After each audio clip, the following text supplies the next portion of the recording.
For the single leg RDL, it is super important to understand the mechanics of the movement before you pick up a weight, because as soon as you pick up that weight, it becomes more about moving that weight and less about quality of movement. So what we are looking for is going to be square hips.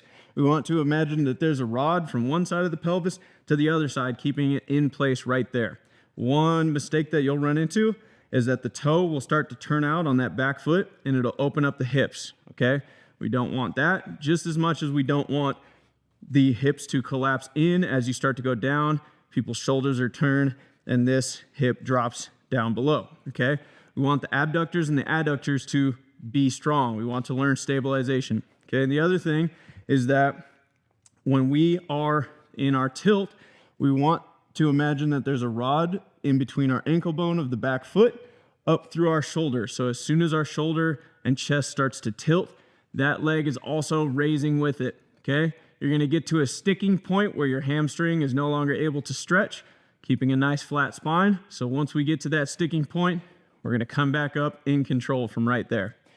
All right, so once we add the weight, that's where the importance of the mechanics comes into play, okay? Because this is gonna throw your balance off, it's gonna make it a little bit more difficult to control the weight as you go.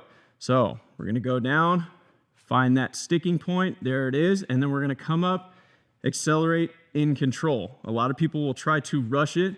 They get right here and they hurry up and bend their leg and come up to right here.